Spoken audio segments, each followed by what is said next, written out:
எம்.ஜி.ஆர். முதல் ஓ.பி.எஸ். வரை பாக்யராஜின் அரசியல் பயணம். திரைக்கதை மன்னனாக புகழ்பெற்ற இயக்குனர் புகழின் உச்சியில் கொடிகட்டி பறந்த பாக்யராஜின் அரசியல் பயணம் வெற்றிகரமாக இல்லாமல் போனது துயரம். எம்.ஜி.ஆரால் தனது கலை உலக வாரிசின் அறிவிக்கப்பட்டவை. பாக்யராஜ் எம்.ஜி.ஆர். மறைவுக்கு அண்ணா தி. மு. க. இரண்டாக பிளவுபட்டது. அந்த தருணத்தில் 1989 எம்.ஜி.ஆர். மக்கள் முன்னேற்றக் கழகம் என்ற கட்சியை தொடங்கினார் பாக்யராஜ். ஆனால் பாக்யராஜின் இந்த தனி கட்சி பயணம் வெகு சீக்கிரமாகவே முடிவுக்கு வந்துவிட்டது. தனி கட்சி யாத்திரையை முடித்து வைத்துவிட்டு ஜெயலலிதா தலைமையில் அ.தி.மு.க.வில் இணைந்தார். அங்கேயும் நீண்ட காலம் நீடிக்காமல் 2006ஆம் ஆண்டு கலைஞர் முன்னிலையில் தி.மு.க.வில் இணைந்தார். தேர்தல் பிரச்சாரம் செய்த பாக்யராஜ் தி.மு.க.வில் நீண்ட காலம் பயணிக்காத பாக்யராஜ் அரசியலில் இருந்தே ஒதுங்கி நின்றார். கடந்த 2022 சென்னையில் அப்பொழுது தமிழக பா.ஜ. தலைவர் அண்ணாமலை தலைமையிலான ஒரு நிகழ்ச்சியில் பிரதமர் மோடியை பாக்யராஜ் புகழ்ந்து பேசியது பெரும் சர்ச்சையானது. அந்த நிகழ்ச்சியில் பேசிய பாக்யராஜ், பிரதமர் மோடி வெளிநாட்டு பயணங்கள் சென்றாலும் ஓய்வில்லாமல் நாட்டுக்காக உழைக்கின்றார். பிரதமர் மோடியின் பெயர் மக்கள் மனங்களில் எழுதப்பட்டு இருக்கின்றது. அதனால்தான் விமர்சனங்களுக்கெல்லாம் பிரதமர் மோடி செவிசாய்ப்பதில்லை. இந்தியாவுக்கு மோடிக்கும் போன்ற பல பிரதமர்கள்தான் தேவை. ஆனால் பிரதமர் மோடியை விமர்சனம் செய்ய எப்பொழுதும் சிலர் தயாராக உள்ளனர். மோடிஜிக்கு நான் ஒரு ஆலோசனை வழங்கினேன். உங்களுக்கு விமர்சிப்பவர்களை குறை பிரசவத்தில் பிறந்தவர்கள் என நீங்கள் நினைத்துக் கொள்ள வேண்டும். உங்களுக்கு தவறான விமர்சனங்கள் செய்பவர்களுக்கு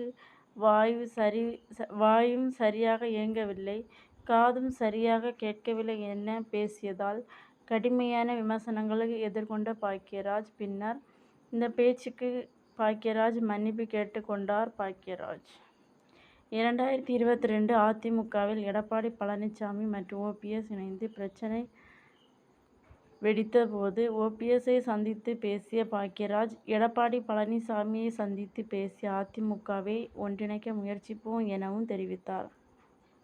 ஆனால் அவரது முயற்சி கைகூடாமல் போனது. அரசியலில் பாக்யராஜ் எடுத்து வைத்த ஒவ்வொரு நகர்வும் பின்னடைவுதான் இருந்தது. ஆனாலும் திரையுலகில் அவர் பதித்த தனித்து அழியாத முத்திரை காலந்தோறும் ஜொலித்துக் கொண்டேதான் இருக்கிறது. பாக்யராஜ் எடுக்க நினைத்த முந்தானை முடிச்சு பார்ட் 2 பழம்பெரும் நடிகை சற்று உருக்கமாக பேட்டி. சென்னையில் இயக்குனர் பாக்யராஜை குறித்து பழம்பெரும் நடிகை பிரபல தமிழ் செய்தி ஊடகத்திற்கு உருக்கமாக பேட்டியளித்தார். அப்பொழுது அவர் கூறும்பொழுது, எனக்கு பாக்யராஜுக்கு இறப்பு செய்தி மிகவும் அதிர்ச்சியாக இருக்கிறது. நடுவில் சில விழாக்களில் பாக்யராஜ் மற்றும் அவரது மனைவி பூர்ணிமாவையும் பார்த்தேன். அதன் பிறகு சில திருமணங்களிலும் பார்த்தேன். நானும் அவருடன் அதிகமாக நடித்ததில்லை. உனக்கும் எனக்கும் படத்தில் நிறைய நடிகர்கள் நடித்தார்கள். நாங்கள் எல்லோருமே ஒன்றாக இருந்தோம். மிகவும் ஜாலியாக பேசுவார் பாக்யராஜ். நான் பூர்ணிமா உடன் படங்கள் பயணித்தேன். 5-6 வருடங்களுக்கு முன்பே முந்தானை முடிச்சு ரீமேக் செய்து அதில் வரும் குழந்தை வளர்த்தது அந்த குழந்தையில் இருந்த கதை என்று கூறி புதிய இயக்குனர் வந்தார். பாக்யராஜ் வந்திருந்த ஊர்வசியும் வந்திருந்தார். அந்த செட்டப்பில் அப்படியே வந்தாங்க. அதில் நான் நடித்தேன். பாட்டி மாதிரி ஆக்ட் பண்ணுவேன். அதில் நின்று போனது. அண்மை காலத்தில் பார்க்கும் பொழுதே பல ரீமேக் படங்கள் வந்தது. எனவே முந்தானை முடிச்சு ஏன் ரீமேக் பண்ணக்கூடாது என்று நான் எழுப்பியது. பாக்யராஜிடம் கேள்வி எழுப்பினேன். நீங்கள் மனசு வைத்தால் சத்தியமாக பாக்யராஜிடம் நான் கேட்டேன். நீங்கள் திரைக்கதையை மிகவும் நன்றாக கூறுவீர்கள். நீங்கள் கதை சொல்லும் விதம் மிகவும் அழகாக இருக்கும். ஏன் நீங்கள் பண்ணக்கூடாது என்று கேட்டேன். பூர்ணிமா உடன் வந்து அவர், ஆம் அம்மா, ஆனால் அது கொஞ்சம் கஷ்டம் அம்மா என லேசாக சிரித்தார். பாக்யராஜ் திரைக்கதையில் அருமையாக செய்வதால் வல்லவர். அவரது கைதி டயரி திரைப்படம் எனக்கு மிகவும் பிடிக்கும். முந்தானை முடிச்சு படத்தில் சின்ன சின்ன பசங்களை வைத்து ஜாலியான பொழுதுபோக்கு படமாகவும் மிகவும் இயல்பானதாகவும் இருந்தது. எம்.ஜி.ஆரின் வாரிசு பாக்யராஜ் தொடங்கி அரசியல் கட்சி கனவை கலைத்த மக்கள் சினிமாவிற்கு போதாத நேரமோ என்னவோ தெரியவில்லை. அண்மையில் பாரதி ராஜா உடல்நிலை சரியில்லாமல் காலமானார். அவரை தொடர்ந்து பாக்யராஜும் இறந்து போனது என மிகவும் கஷ்டமாக இருக்கிறது. அனுபவம் உள்ளவர்கள் நம்முடன் இருக்க வேண்டும். ஆனால் இயற்கை நம்மை ஒன்றும் செய்ய முடியாது. பாக்யராஜின் மறைவு இன்னொரு செய்தி வரும் கனவை கூட நினைக்கவில்லை. சோகத்துடன் பேசிய நடிகை ஊர்வசி. நடிகர்களுக்கு அவருடைய பணியாற்றியவர்களுக்கும் முக்கியமான பூர்விமா மகள் மற்றும் மகன் மற்றும் அவரது குடும்பத்தினர் எல்லாருக்குமே ஆழ்ந்த அனுதாபங்கள். பாக்யராஜ் தமிழ் சினிமாவின் திரைக்கதை மன்னன் என புகழப்படுவது ஏன்? புதிய வளர்ப்புகள் திரைப்படத்திற்கு என உதவி இயக்குனர் பாக்யராஜா தனது கதாநாயகன் என சொன்னபோதே எல்லோரும் கேட்டது ஏன் இப்படி ஒரு விஷ பரீட்சை. ஆனால் என்னுடைய கதையில் நான் கற்பனை செய்த ஒரு வாத்தியார் இப்படித்தான் இருப்பார் என பதில் சொன்னேன். சமீபத்தில் மறைந்த இயக்குனர் பாரதி ராஜா ஒரு காணொளியில் இவ்வாறு பேசியிருந்தார். பள்ளி காலங்களில் நாங்கள் பார்த்த ஆசிரியர்களை போன்ற தோற்றம் இருக்க வேண்டும் என்று காரணத்திற்காகவே புதிய வாய்ப்புகள் சண்முகமணிக்கும் கண்ணாடி அணிவித்திருப்பார்.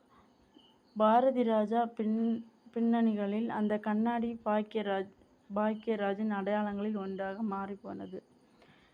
திரைக்கதை மன்னன் என கொண்டாடப்பட்ட மறைந்த இயக்குனர் பாக்யராஜா முதலாக திரைக்கதை எழுதியது பாரதி ராஜாவுடன் இணைந்து. புதிய வளர்ப்புகள் 1979 திரைப்படங்களுக்கான தான்.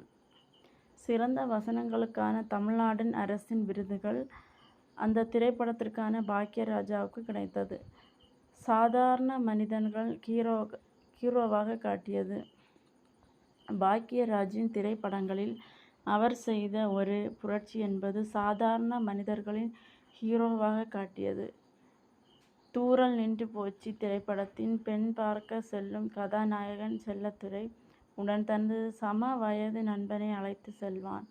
அப்பொழுது பெண் வீட்டிற்கு வரும் ஒரு மூதாட்டி நண்பனை மாப்பிள்ளை என நினைத்து புகழ்ந்துவிட்டு பாக்யராஜாவை பார்த்து துணை மாப்பிள்ளைக்கு வேறு ஆள் கிடைக்கவில்லையா, திருட்டு முழிக்கிறானே என சொல்லும்போது சங்கடத்தில் நெளிவாக பேசுவார் பாக்யராஜா. அப்பொழுது கதை திரைக்கதை வசனம் இயக்கம் பாக்யராஜா என வரியில் திரை தோன்றியது.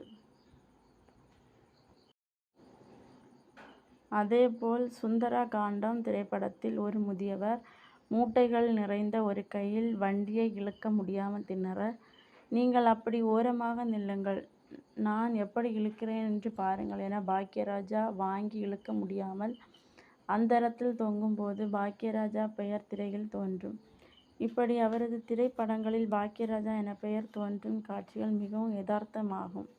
நகைச்சுவைகளில் இருக்கும் திரைக்கதை எங்கு கைத்தட்டல்கள் கிடைக்கும் என அவர்களே கணித்திருப்பாரே, அங்கேயும் அந்த பெயர் தோன்றும். பாக்யராஜாவின் திரைப்படங்களில் அவர் செய்த ஒரு புரட்சி என்பது சாதாரண மனிதர்களையும் ஹீரோவாக காட்டியது.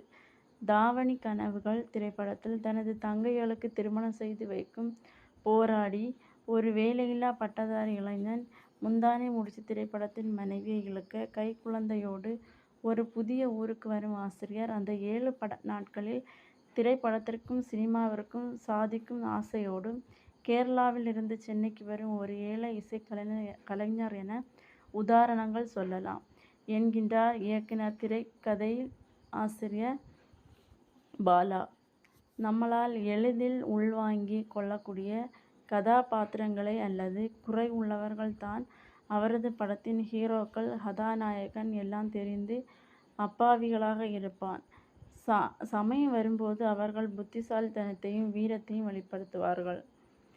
எதற்கு கொடுத்தாலும் சினங்கொள்ளும் அல்லது சண்டையிடும் ஹீரோ என நடைமுறை வாழ்க்கையில் சாத்தியமற்ற கதாநாயகர்கள் பாக்யராஜை மாற்றி எழுதிய என்கின்றார்கள் அவர்கள். அதேபோல அவர்கள் உருவாக்கிய திரைக்கதைகளிலும் அவரை தவிர வேறு ஒருவரை நம்மால் இச்சையும் நினைத்து கற்பனை செய்ய முடியாது. ஒரு இயக்குனர் கதை, திரைக்கதையும் வசனம் என்பதை நடிக்கவும் செய்து அதை வெற்றி படங்களாக கொண்டிருக்கும் என்றால் அது பாக்யராஜாவால்தான் இருக்க முடியும் என்கின்றார்கள் பாலா.